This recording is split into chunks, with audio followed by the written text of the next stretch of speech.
enfin na rendez-vous na biso et actualité. Il y a République démocratique du Congo à travers émission Debout Congolais. Devant vous, Samba Olonga, des pères et des mères comme d'habitude, pour vous informer, pour vous donner les analyses de l'actualité de la République démocratique du Congo.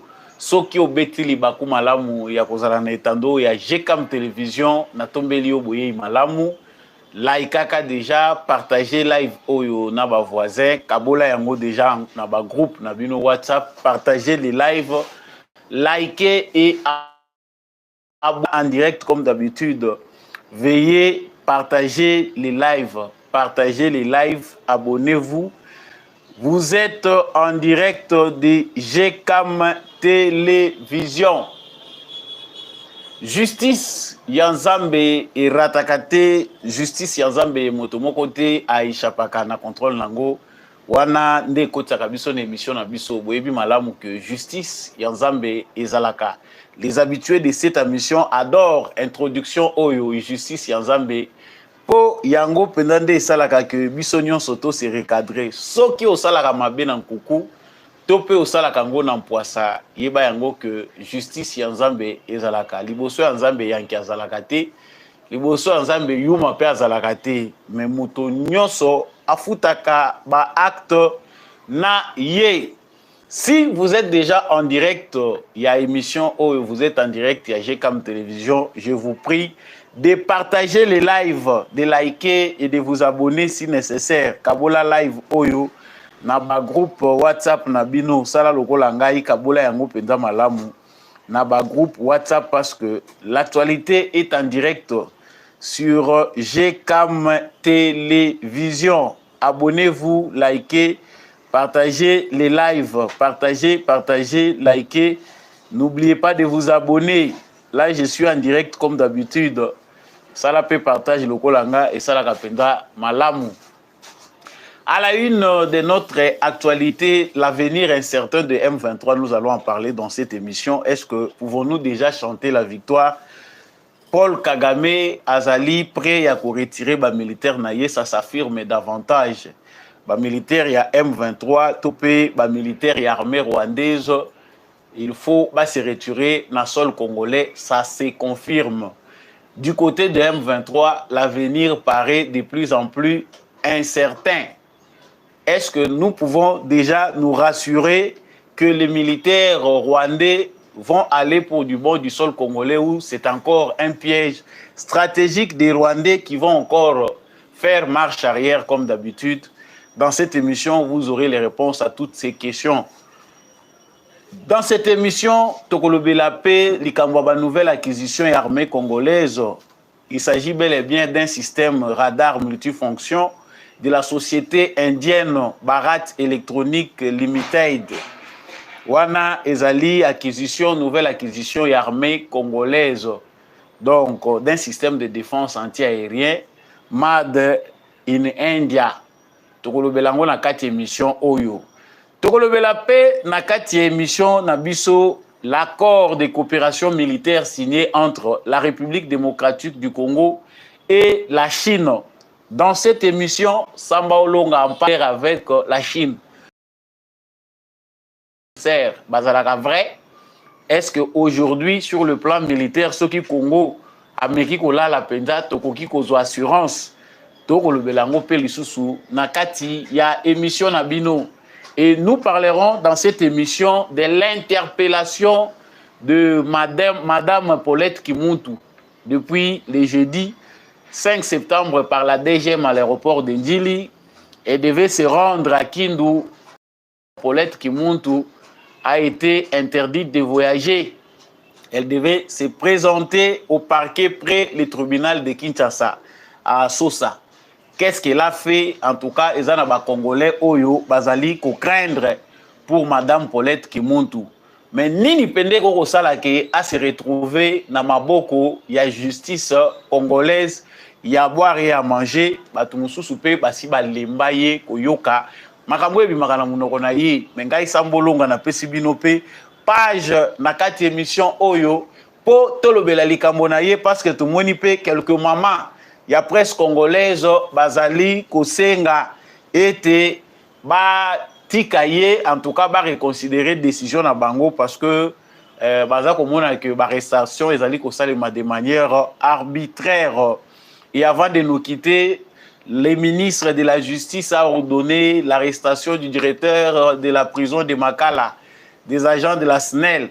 Mais il paraît-il que directeur Yamakala, la prison centrale Yamakala, tout la mouissi ya zazandenge balobaka on la lingala, tout la mouissi déjà assez abandai da yemoro, comme qui me là avant même ba toucher na point na ye. Est-ce que dans cette république vraiment tu as ça la makambo au sérieux? To ko lobelango na 4 émissions oyo. Donc ba interpellation liée na décision ya ministre ya justice Constant Mutamba, to ko lobela paix Oyo et Bimaki après réunion, il y a conseil supérieur de la magistrature par rapport à évasion à prison. Les conseils supérieurs de la magistrature, Bazak ou Banza Nini, est-ce que Bazak clair na démarche na bango? J'en parle dans cette émission. Bienvenue sur GCAM Télévision, bienvenue dans l'émission Debout Congolais.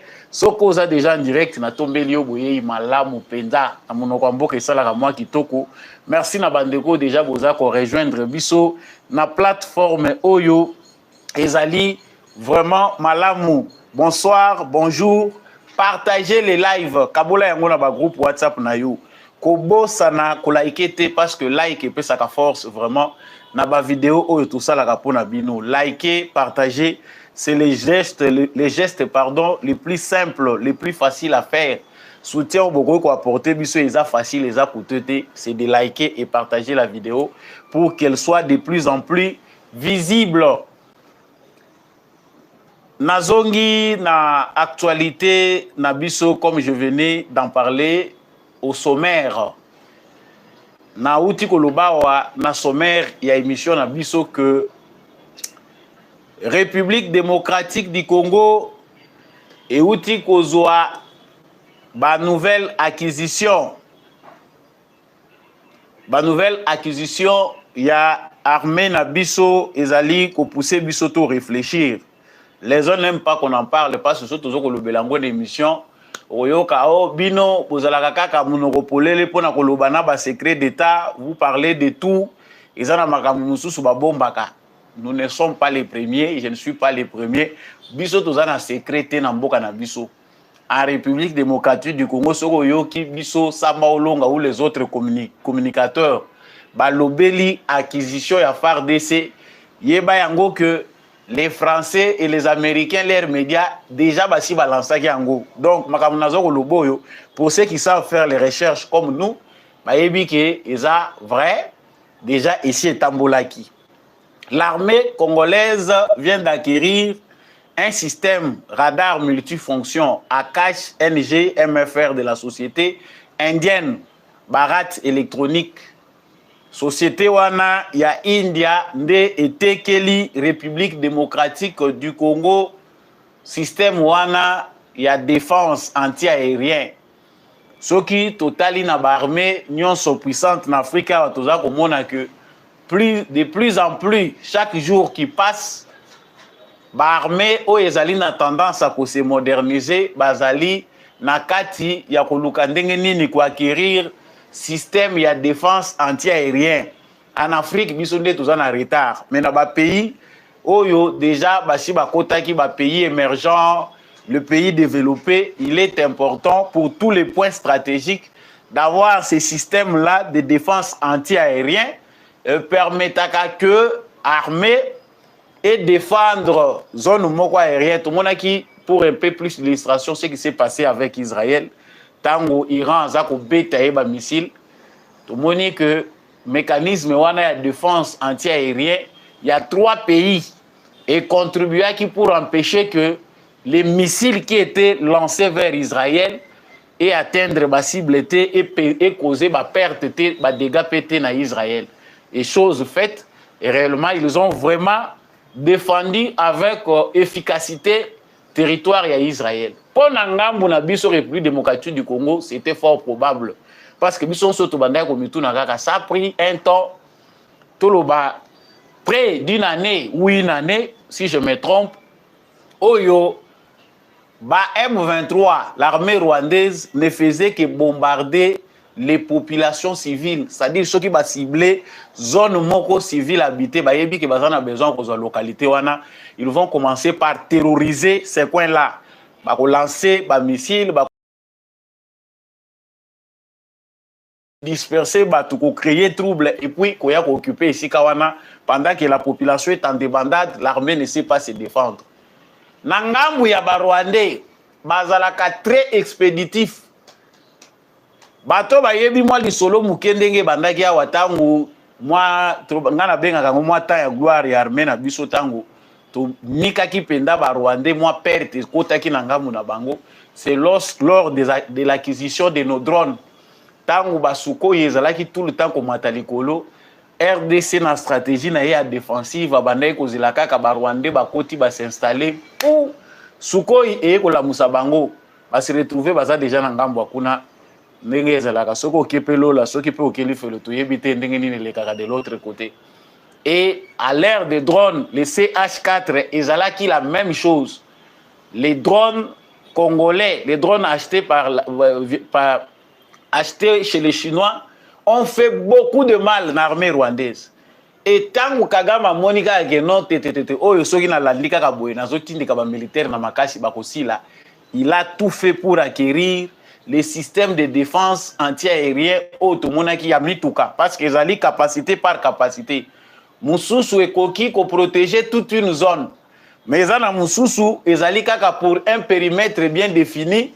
Peut-être ba troupe baza ko avancer, baza ko boya ke attaque moko ya likolo et toucher base na bango place ba s'installer. Mususu ekoki ko sécuriser périmètre moko de plus en plus grand. Ça dépend de la capacité. Mais au côté d'Afrique centrale, au Rwanda, bazwa qui est ba mituka. Ba mituka wana soki ezo tambola na ba équipement na bango na ba engin lourd na bango et ko sala que même si ba bombarder ba beti ba missile ndenge ba beta ke kozwa te soki drone meki ko survoler espace wana yeba ke ko sala crash parce que ba ko attaquer yango. Congo pe a moni réellement que oui, la menace rwandaise est réelle. Côté sur les sols congolais, ils sont protégés. Ils protéger même l'espace aérien là-bas. La guerre avec les Rwandais avait pris déjà des disproportions très inquiétantes parce que tout de suite, on a émission ebele efficacité ezali que bitumba ezali susuka na aspect moko technologique où ezali que boza pe na ba spécialistes na bino au Rwanda ils opèrent comme des terroristes. Bango s'il s'agit que l'avion congolais même où ils civil et ça la crash etali bangote pourvu que ba pénaliser kaka aviation militaire congolaise et mener ba action na bango ba mesana ko mener d'habitude. Ça c'est du côté rwandais. Si vous êtes déjà en direct, partagez ce live. Kabola yango pendana ba voisin. Merci à tous ceux qui nous suivent de partout, même à Luanda. Kabola, likez live vraiment large maximum de partage et ça la kamalam. Nangambu Nabiso, c'est une réponse aussi à la demande. On ne peut pas avoir un budget de plus d'1 milliard. Wana Israël l'année passée. Mais quinquennat Oyo, ils ont prévu que l'armée congolaise a un budget annuel, il y a plus de 3 milliards de dollars. En raison de plus de 3 milliards de dollars par année.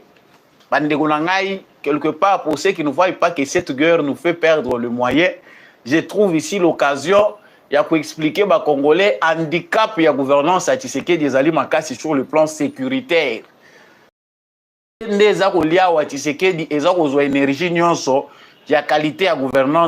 Certains n'arrivent pas à comprendre que les efforts sur le plan militaire sont quelque part en train de bloquer l'évolution en termes de développement. 3 milliards de dollars et demi. Les milliards là de dollars, c'est-à-dire qu'il faut s'assurer que l'armée congolaise oyo et comme ça la dépense militaire ya boye, il faut la peine à bibundeli à efficacité, bibundeli à solo et ça va jouer te bokei bosombi ba jouer après un moment et tekali lango eza ko tulawana ou bien ba colonel traître bazio yango baki ko tika ngona ngambu ya ba rébellion. Non, il faut s'assurer que les armes sont des pointes ils allaient répondre à la norme actuelle. Et c'est ça, vision au Félix Tshisekedi Azanango. Avoir un système radar multifonction, AKASH, NG, MFR de la société indienne, Barat, et ça déjà que Congolais, Congo Azako Kota na voix wana. Pour moi, je pense que na ba base na biso nyonso stratégique, ba système wana il faut ezala. Pour répondre à l'attaque nyonso o ya prévisible. Le Congo c'est un pays à grands enjeux. Richesse au tozanango et qui jamais ko sala que biso tozala convoité te. Ba guerre ezali possible, il y a probabilité que ba sirisi guerre na ouest ba memi yango na ouest. Il faut une armée prête à toute éventualité. Où ezali capable de défendre les territoires congolais. Donc pour ce qui est de cette acquisition, on ne peut que féliciter l'initiateur, le président Félix Tshisekedi. Tout ça, il a un peu publicité, il a ma bête, il a ma lame. Déjà, on a un bon point. Les points les plus efficaces, c'est la construction et la base militaire. Il faut remplacer nos villages par des camps militaires en attendant. Et la logique était qu'on parcourir Est République démocratique du Congo, na Baruchuru, na Masisi, où on parcourir 80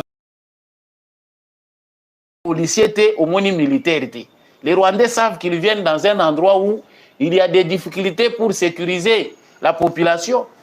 Oh, qui ont basé localité telle, localité où on est à la Kanango, à Soda Mokote, à Jamoro, il y a DG Mazalakanaye Kunate. Donc, les dossiers, certains villages congolais sont vides. Il faut les occuper. Les militaires na biso basala kata ba bilanga na basi na bango na kati ya ba village wana. Occuper ko sala yango ba camp. Le plan qui a été fait avec les États-Unis jusqu'au jour d'aujourd'hui reste na kati ya armoire, ya ba promesse oyo etikali kolata penda kolata nzoto. Na koti na dossier moko eza très sensible parce que je réponds aussi à la préoccupation de beaucoup de mes frères, de nos frères qui nous posent cette question. Est-ce que Kagame andimi retrait yaba militaire naye sur le sol congolais? C'est la question dont je vais répondre pour l'instant. Mais en attendant, vous qui êtes en ligne, partagez les lives s'il vous plaît. Kabola live oyo, likez. Il faut liker la vidéo pour donner plus de force et puis partager aussi. Les M23, Nangambu Nabango, la débandade, série à débandade, ils ont continué. J'ai dit que l'avenir est incertain pour les M23 et l'AFC Yananga, qui n'existe que de noms avec quelques individus qui ont été payés par les services de renseignement rwandais, na Joseph Kabila, pour Bapé Sakagame Babeki. Makambo yo eleki oyo bazali kolobela ya rencontre ya ba membre ya service de renseignement congolais na ya Rwanda ezali réel. J'en avais même parlé l'autre fois. Mais même moi j'avais des doutes sur la certitude que makambo wana ekoki ko déboucher na solution moko vraiment valable. Que les militaires congolais et les militaires rwandais vont se retirer dans le sol congolais. Mais plus les jours passent, plus tu as capé lumière. Donc, lumière, tu as capé bisonyonso, tu as capé mikolezo leka. Au moni, ba epe ba longolio na zone de compréhension ezali, ba bakisi le moins dans compréhension. La rencontre avec les services de renseignement rwandais, conclusion nango ezali que Ba Rwandais, Bandimi, Kagame accepte de retirer les plans de retrait de ces militaires sur le sol congolais. Là où on voit que les années loko mon côté, Oyo Kagame a obtenir ya concret.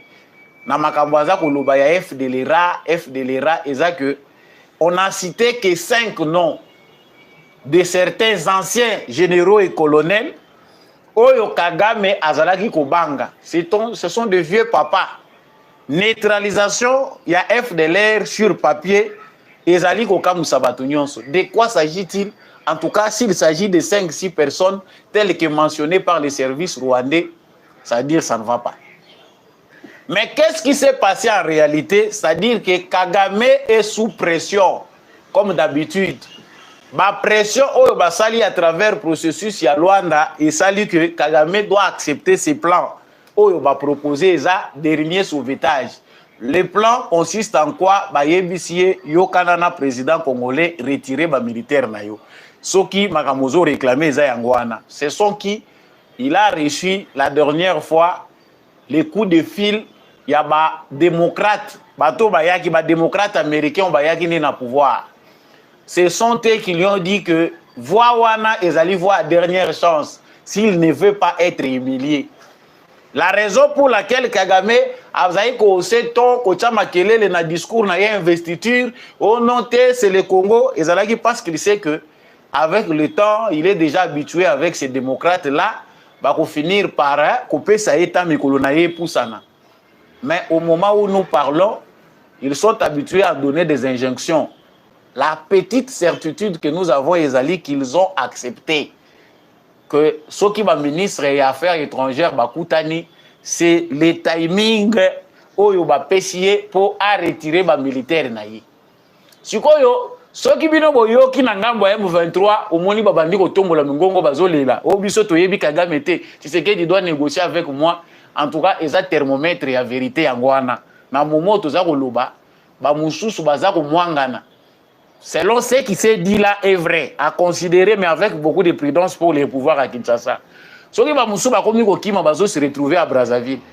Et que Batu Bazaraka Mingi coopérer entre Ouganda, Bamususu par défaut, Bakendaka Kenya, mais Bakomi se retrouver que pas so, oh, Baye Brazzaville, oh, Bazako Lukako Kende Luanda, M23 Zako Lelake, Bakotisa Bango Penakati agenda wana ya ba négociation. C'est-à-dire comment Kagame peut décider sur notre sort sans que nous soyons là. Il faut que, tant qu'on va décider, à côté ça peut faire de Makambu, il y a des désirata, il y a M23. Trop tard. La réponse de Félix Tshisekedi est déjà publique. Elle est publique, actée même par les institutions congolaises, notamment la justice, dans le sens inine. Na niveau il y a justice, tout comme a procès, bakateli nanga na bandeko na yenyos. Tous ceux qui se disent congolais, qui sont dans les mouvements rebelles, sortent na bango ezali ke mukolo bako yawa, ils seront exécutés. La peine de mort, déjà basi bakatela bango etumbu. Donc eza le rôle la bachelio RIP, retour interdit au pays. Pas repose en paix, mais kozonga na mboka ekomi ya kokoso. Non te biso, il faut que Tshisekedi pe to vanda na ye na mesa. Kagame n'a plus le temps de considérer ça. Ayebi ke boza bana na ye, boza ko utiliser. Si lui trouve que a commis acculé et que décision à malamu pona ye ya kozwa ezali ko si la nana Tshisekedi na voix ya bango mibale, c'est tout. On ne va pas chercher Nanga, on ne va pas chercher Bertrand Bisimwa ni Sultani Makenga. Oh, ceux qui baluka, ceux qui Willingoma, bakoluka binote. Toyebi biso nyonso ndenge silaka. La pression cette fois-ci est faite de manière à ce que ekosuka tendenge suka. Bato ba yebi lisolo akunda batoire. Ba yebi ba oyo ba Bosco Tanganda. Comment ça se passe? Soki ba yokani kuna na likolo. Bino ba obotikali na se boko subir. Nde boyoki bango moko pe bakomi ko luka diplomatie na bango moko de manière parallèle. C'est-à-dire soit il y a certains qui veulent faire la démarche ya kokutana na président angolais. L'autre fois boyokaki que bakendaki kokutana na président ya Kenya. Le président Kenya azalaki mutoyo apesaki bango facilité ya koyambaka bango sololaka na bango. Yango bazwaki mutu makasi. Mais côté ya président angolais bazo komona ezana no makasi. Il y a pas moyen d'aller solliciter le président angolais to solana yi. Tout ce qui concerne les M23, l'armée rwandaise, est traité entre la délégation congolaise et la délégation rwandaise na Luanda kuna na processus ya Luanda.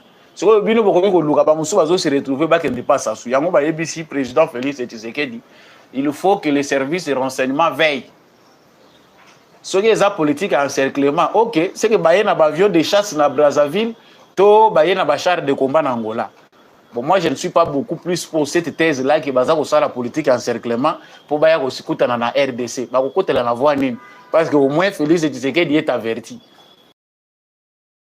Par quelle voie, mécanisme diplomatique, ils peuvent se sauver. Pour ébeler Oyo Bakotika na Ouganda, Topé Bako se retrouver na Rwanda. Au moment où les militaires rwandais bakobima sur le sol congolais, soka na bango ezali nde liwa. C'est ça avec Kagame. Ye wana nde mutu alingaka boma kunda bato arawa soki Bosco Tangana soka akimaka te balinga baboma ye ba achever pour que ba trace ezala te. Il y a une liste qui va encore être transférée à la CPI. Encore mikolo yo moni gouvernance ya Congo ezosakana te. Eza ndenge ezalaki na kala te kozala protéger non.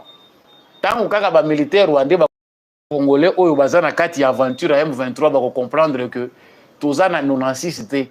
Toza pe na 2009 te comme lors de la question que Kabila a résolue à CNDP ou en 2013 avec le M23. Ça ne se fera plus comme ça. To signer le sous na bino ba accord pour bokende après une année boya ko ressurgir le sous non, nos accords n'étaient pas respectés.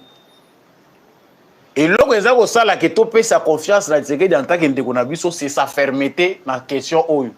Tout ce qui est dit par rapport à Tshisekedi dans la question à M23 est diabolisation. On connaît bien que Kagame paye des journalistes congolais. Les systèmes de renseignement rwandais payent des journalistes congolais. Des gens qui se disent journalistes pour s'aimer la confusion dans l'opinion. Mais les lois ont plus de kokende. Ato boyaki ko landa biso ko découvrir kakake qui avait raison et qui avait tort. Est-ce que Tshisekedi avait trahi ou pas? Mais tous wangote le rôle a déjà une victoire définitive. Des processus comme ça ont déjà eu lieu. Bato Bayebi, il y a plus d'une année passée, Kagame a accepté à Luanda toujours du sol congolais. Et Zalagi n'a pas tout comme un point au comité ABF de l'ERA. Avant à inventer la Libye. Kagame était prêt à retirer ses troupes et déjà Banda qui paye.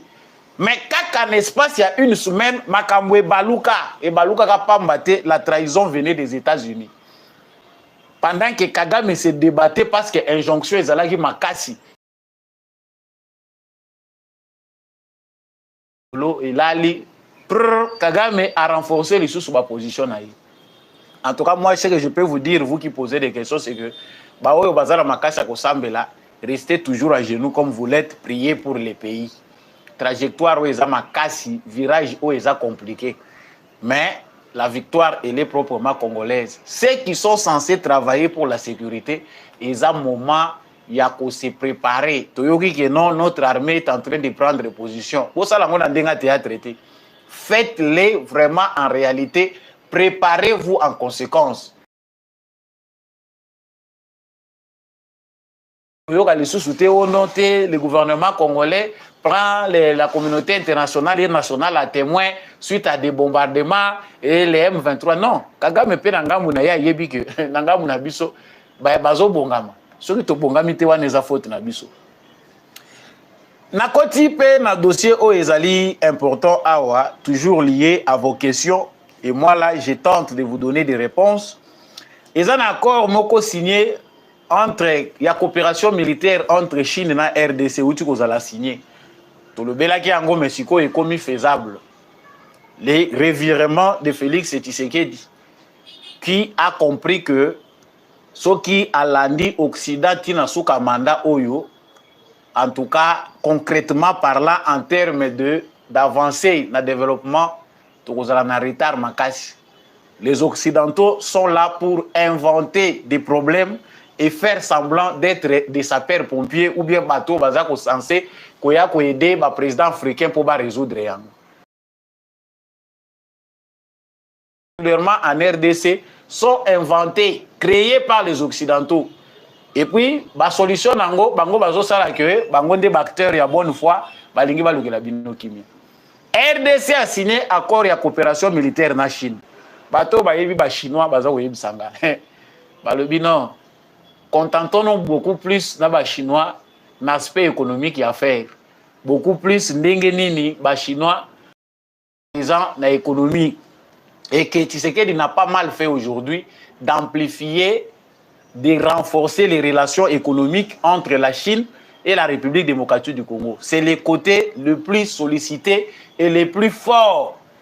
Il y a coopération bilatérale entre Chine et la République démocratique du Congo.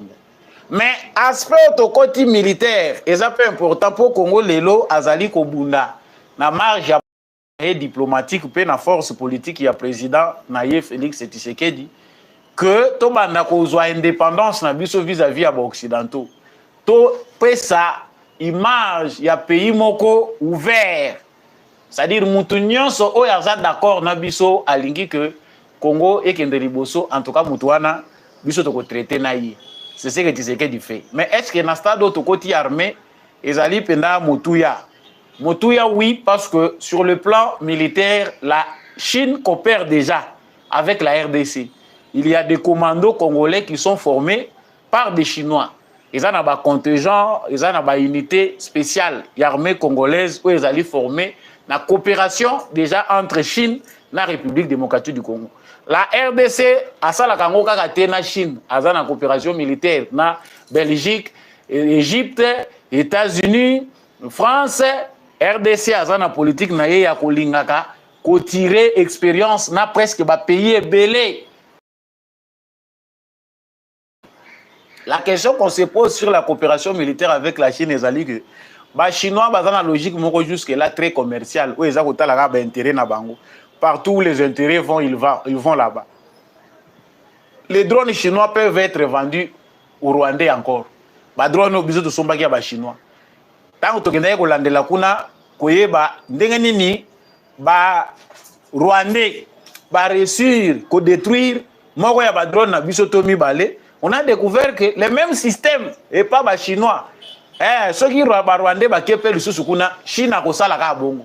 Chine a une politique qui imiter quelque part les Occidentaux, surtout les Américains. Ce sont eux qui vous vendent les armes. Bozo bunda na bino batekeli ba armes, batekeli pe ba wana ba armes. Allez, bo bunda. Pourvu que l'industrie na bango militaire continue à fonctionner. La Chine, sur le plan militaire, n'a pas encore une politique. Il y a allié moko sincère, topé allié moko, oyoko se pencher na yeka libela. À moins que tocha yeka na kata mulongo, il y a tout bandenge nini, il y a ba collaborateurs, topé ba pays tozana bango na coopération. Sinon te oyo biso tozo somme pas ba chinois bako côté ke lango Rwanda. Soki Chine azaki na pays moko na politique ya que soki toche songi que Chine, en tout cas, sur base de l'intérêt Rwanda, parce que ceux qui ont commis mis sincère, ils ont vraiment compliqué qu'au même moment, aux alapé amis et ennemis nangai. Quelque part, il y a quelque chose qui ne sonne pas. Mais Chine, on dirait azana yeka dengue wana zoko kende partout. To yebite.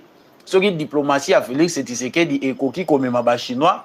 Bapesa penda mu Congo ya ndenge zalaka bobaluki libela bolobi c'est fini to kati collaboration na biso ndenge to yoki Tanzanie azolobaki si le Rwanda continue la Tanzanie va stopper ses relations diplomatiques avec le Rwanda. C'est comme ça mais ba chinois nanu ba komi penda na li Rwanda penda te. Mais ce qui est important à savoir est que les occidentaux ont un coup dur. Ba chinois ba kotika ka lisusu Congo te. Bitumba we eza makasi. Pour que les Américains puissent convaincre, il faut pas comme en taille. Il y a un rapport économique au Chine na RDC est comme compliqué. Le Congo, la Chine pour le Congo, c'est le premier partenaire économique du Congo, c'est la Chine. Ce type-là de relations, ils s'étendre vers la politique. Et une fois que la Chine aurait bien défini sa politique avec le Congo, c'est l'avenir de l'Amérique qui est en danger en République démocratique. Des renseignements sophistiqués qui ont tous les mécanismes pour thermomètre pour savoir comment ils peuvent perdre un pays, n'arrivent pas à comprendre que le Congo c'est un pays hautement stratégique qu'ils ont négligé à cause de la mafia. Biso to malembe tout ça qu'on préparer bana na biso na koloba au revoir Amérique, au revoir États-Unis. Malheureusement parce que les Congolais ne sont pas des gens un peu comme les Arabes. Parce que ceux qui kanda ou biso to zana ngoya ba américain to se comporter le gola arabe na limite que ba intérêt américain et ko ki lisusu ko zala sur le sol congolais ce qu'ils nous ont fait à l'est du Congo. Ba décimer toute une population à l'est du Congo au nom des intérêts égoïstes. Ce n'est pas de toute l'Amérique hein. Ils ont intérêt kaka ya ba famille moko ya ba multinationale, un groupe là d'individus au nom de l'État américain a défini un plan. Et ils viennent maintenant se faire pompier. Les États-Unis restent alignés derrière l'intégrité territoriale de la RDC, demandent au Rwanda de retirer ses militaires. biso pe nanu to comprendre te que il faut to révolter bana na biso na patriotisme na civisme mokolo to comprendre ngo les enfants qui naissent au Congo seront très en colère ba ça suma sécurité na biyamba yamba na hospitalité ezangati na obiso to zanango hospitalité au pe légendaire ceux qui légendaire et lokeli biso makambo na koti na sujet mususu ezali très important bato mususu bazali ko constater que l'arrestation arbitraire et comme mingi na Congo selon ce que considère comme arbitraire na kati ya République démocratique du Congo. Si vous êtes en direct, en tout cas, il faut liker, bo likaka, bo partager yango et ça la kapenda malamu. Liker les lives donne de la force à votre communicateur et surtout partager donne plus de visibilité dans la vidéo Oyo. Merci à vous de nous suivre. Madame Paulette Kimuntu a été interpellée hier 5 septembre, jeudi 5 septembre, par la DGM à l'aéroport international d'Ndjili. Elle devait se rendre à Kindu. DGM et Yebisi, Madame Paulette Kimuntu, il faut qu'elle se présente devant le parquet près le tribunal de Kinshasa, Yasosa. Qu'est-ce qu'on reproche à Madame Paulette Kimuntu, à Sali Nini? Mutu akei na ya linga voyager ba yebisi ke yoko voyager te baninga na ya kindaki na bango kope soki ezalaki ya lara ko kozonga boye na mwa madesu ya bana mwa 2500 mais bino bokaleye bolobi akende te est-ce que bokopesa ye batana ye nyonso perdi po kuna ndenge ezalaka journalisme à Congo lelo eza journalisme moko faut qu'il y ait derrière toi à la lire pe makambo ngo ezokende ezali pasi mingi na Congo parce que chaque politicien risque d'avoir son journaliste à lui. Sauf que Sambolo ngana na zui ya politicien te. Potozo kende ka malem. Bino pe bozo comprendre que qui achète l'encre. Le journalisme au Congo c'est ça à l'ère des réseaux sociaux.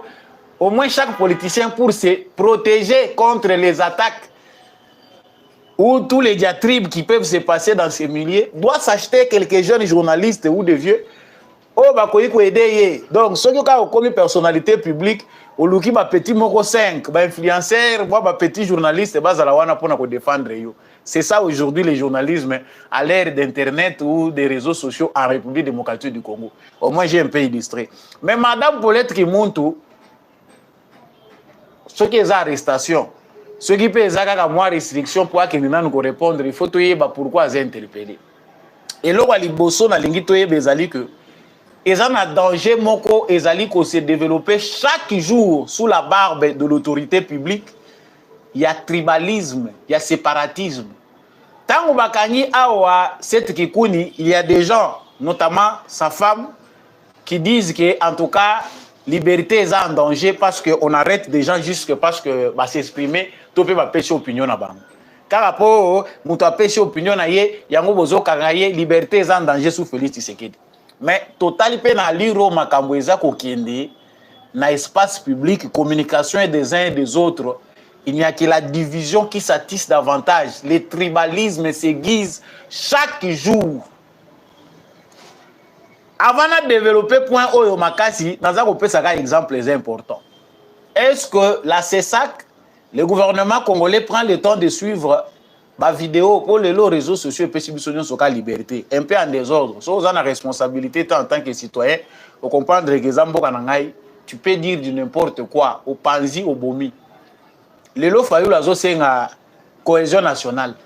Mais si on faisait seulement quelques années en arrière, à la base, il y a destruction, il y a Bamabal à battre, Bamabota à battre, Bamitié à battre. Des gens sont même morts. Bamoussous va perdre le commerce. Il ne peut pas dire pardon, il a oublié. Pour lui, c'est sa vie politique des autres qu'on comptait. Awa, Azako prêcher cohésion nationale. A-t-il eu le temps de demander pardon? Parce que lui, au moins, peut regarder Félix en face, sourire, peut Bayambani. Mais est-ce que Bato Bango Bakabola? Bazongi pona koyebisa bango que ndenge bozawana vous êtes des frères, la politique ne peut pas vous diviser, nous sommes tous une nation, tous attribués. Fayoulou n'a pas pris le temps de le dire. Mais balouba ebele na bato bandundu batikala na ba conflit lelo. Bato bazaki na poto ba yebanite oyo muluba oyo muto abandundu oyo mukongo tope oyo katange ou quoi que ce soit. Bokabwanye kota séparation ekota ba mususu ti lelo baza le roi matito so mon PPE là lisi yango ekotika la kola mukate ba mususu bazonga bien sûr parce qu'avec le temps ils ont pu observer comprendre que Martin Fayulu associé aussi du théâtre à la politique mais il a beaucoup plus semé la haine que de l'amour. Lelo a commis ko prêcher amour à travers la cohésion nationale. Est-ce qu'il a eu le temps de nous demander pardon pour la division qu'il a semée entre nous? Jamais. Si vous Paulette Kimuntu azajar ya ba journaliste oyo mumaza nango na mutema makambu mabe aza nango parce que bandakala ekutani na vent ya tribalisme ya ba acteur politique oyo baza ko se servir na tribalisme. So soko kutani na ba journaliste lokola Paulette Kimuntu la façon ya lobaka ata yambi muto ya za na ye n'a rien à voir avec le tribalisme mais l'orientation du débat sur le plateau de Paulette Kimuntu finit toujours par le tribalisme. Makambo bimisaka soki balobi ke balandela ba émission nyonso mbele chaque jour bakangaka yi. Seul malheureusement s'il faut équilibrer, il y a aussi des journalistes kassaïens qui font de même. Mais où est la place de l'autorité publique soki bozali koyeba kolandela batu na ba discours na bangote? On est obligé, cohésion nationale, on est obligé de prêcher aux Congolais que soyons unis. Mais pour rétablir l'ordre, il faut l'État se faire sentir. Une journaliste qui chaque jour soka teremi à lobby likambwa baluba. Soka longwe na plateau émission na ye na TikTok avandeli baluba banda tongo tipo quoi. Ye azara problème na ye particulier na baluba. Na yebite soki mobali ya muluba desevaka ye bino pe baluba bolubaka. Elle a un problème particulier na baluba. Il suffit seulement que l'andaye na ba TikTok na ye na ba nini na ye pour tous ceux qui ont le temps de voir ça. Vous pouvez aller vérifier. C'est grave. Elle peut faire des lives toute une journée. Ba sujet zozong ezaka ya baluba. Bango, baluba, ba c'est mais ceux qui ont muluba moko desevaka yo bien azwa kambongo na yo akimaka. Ce n'est pas tout le monde. Nous sommes une nation, pas une tribu. Allez, akutani pe lisusu na bato maboma mususu pe bazali pe na souci ya ko atisser lisusu une tribal. Allez, et ça li clash. Sans distinction des tribus, il ne s'agit pas seulement de Paulette Kimuntu Yemoko. Mais le théâtre qu'on est en train de constater dans la scène publique, que ce soit de certains qui se disent des acteurs politiques, que ce soit ceux qui se disent des journalistes. Les journalistes, ils ont des perroquets. Bah, foutio, oye, otie makelele. Na fin du mois, moi 500 600 obima. Bato babima kampiaka ezaba biso, olingo zala trop sérieux. Wana ndo bimimpiaka. Mais ce que linko bimampiaka te, tu seras les journalistes d'un politicien. Et c'est ce qui se passe au Congo. Mais na désordre ya modèle oyo. Les parlementaires congolais bango pona bango pe essayer continuer na rythme. Les députés congolais ne peuvent pas revoir les lois sur les libertés. Liberté d'opinion, liberté d'expression, vulgariser, dire aux Congolais de quoi il s'agit. Est-ce que liberté d'expression est péché au pouvoir? Yako kende, ko sala à peine na haine tribal, ko tisser haine tribal, ba ethnie. Soko lobi ke obiso bato bandundu, mais soko kei kuna na bandundu kokuta kaka ba division lisusu interethnique. Obiso baluba, ok na baluba kuna kokuta kaka lisusu, les clans se divisent et les ethnies na kati. Ok obiso ba katangé, ozo généraliser, c'est tous les katangés qui pensent comme toi. Il y a des gens là-bas aussi qui sont divisés lisusu na kati ya ba ethnie. C'est des divisions et des divisions. Monsieur le président de la République, batuna yo baza ko sunga yo te. Oh, toza na coordination soki spécial, ceux qui va bien il y a changement de mentalité. Vous faites quoi comme travail? Regardez les spectacles de la scène publique. Est-ce que ça peut dire que le domaine de la communication est bien géré en République démocratique du Congo? Ce qui se passe, ça nécessité un plan d'action à niveau du gouvernement. Koyeba kolandela batu kopesa bango orientation. Batu bamona ke boyete ndenge ezalaka. Payez, chers téléspectateurs. Boye bako comprendre ndenge nini mboke koko zonga tout droit. Tout ne peut pas être fait par Tshisekedi. Nous avons un ministère de la culture. Oye koki pe ko vrai na sens ya cohésion. Toza na ministère de information et communication. Toza pe na CESAC. Toza na corporation ba journalistes. Vous ne voyez pas que c'est danger mais vraiment en péril hein ba propos et belé ça ko mettre en danger pardon. Oye ezali état na biso en tant que nation. Nous ne sommes pas une nation, mais il faut se recouvrir à niveau de la tribu pour que tous à l'aise. Comme ça, chacun va penser à sa tribu au lieu de penser au Congo. C'est une honte pour nous. Vous qui nous regardez, jeunes de partout, n'héritez pas du tribalisme. Tribalisme, c'est l'héritage. Eza ndako te to pe lopango tata na bino akoko tikela yo obiso to sala ka boyete na banani oyo ça n'a pas ce n'est pas concevable ti on n'hérite pas le tribalisme ce que eza na eloko yo koko hériter te eza haine et nyoko la muto ya za na sentiment wana la haine la jalousie et bomaka à petit fait muto aza nango na kati ce sont des sentiments à éviter émission na biso ekomi penda na suka yangai mutu ya samba olonga ezalaka ba valeur commune ezalaka debout Oyo esengeli tozala biso ba congolais tozala ya kotelema debout congolais c'est le meilleur des concepts biso surtout se référer na hymne national na biso merci Nandekombi à chaque wazaki na sima caméra pe na réalisation pour être émission oyo et koma na bitando na bino matondo mingi na bino nyonso bozaki en direct de partout à travers le monde. Je suis fier de faire ce voyage pour parler aux Congolais, échanger l'actualité avec les Congolais. Merci à l'homme de la vérité des urnes, Jean-Louis Timbalanga. Merci pour la présentation de son ouvrage, La vérité des urnes, que nous aurons l'occasion de parler toujours dans le cadre de cette émission. Merci à l'apôtre Gérard Kabeyachovo, à Papa Maurice Kikangala, Papa Michel Lumakaso, Papa Boniface Mpunga. Merci beaucoup à Papa Freddy Ngwama, Maman Billy Bilonda, Maman Lisette Mombendou. Merci à Maman Annie Massamba. Merci à Papa Paulin Tika. Merci à tous ceux qui nous ont suivis depuis Luanda, Paris, Allemagne, Edmonton au Canada, Montréal. Vous êtes aux États-Unis, vous êtes à Chicago, vous êtes à New York, vous êtes à Bandundu, vous êtes à Kikwit, vous êtes à Ninyo, na côté wapi na kendaki récemment awa na Kayemba, vous êtes à Kasai na Nganda Njika to na Mwene Ditu, vous êtes à Lubefu na Sankuru na Luozi na Bukungwi qui est la kuna na Grand Équateur. Merci na bandeko bazolanda biso na Likasi na Kasumbalesa, bandeko bolandi biso na Bukavu, na Goma, na Kisangani, bandeko Boyoma, bandeko Maniema. Merci à vous tous. Même ceux qui n'ont cité place aux alités, sachez que nous sommes Congolais. Je n'ai pas le temps de parler de partout où vous êtes. Yo kokoti kango na commentaire depuis wapi yo landa ki biso. Na bolingo pe na bomoko nde Congo na biso koyeba kokende liboso. Ngai na bino tokabwani awa tukutani prochainement na émission mususu.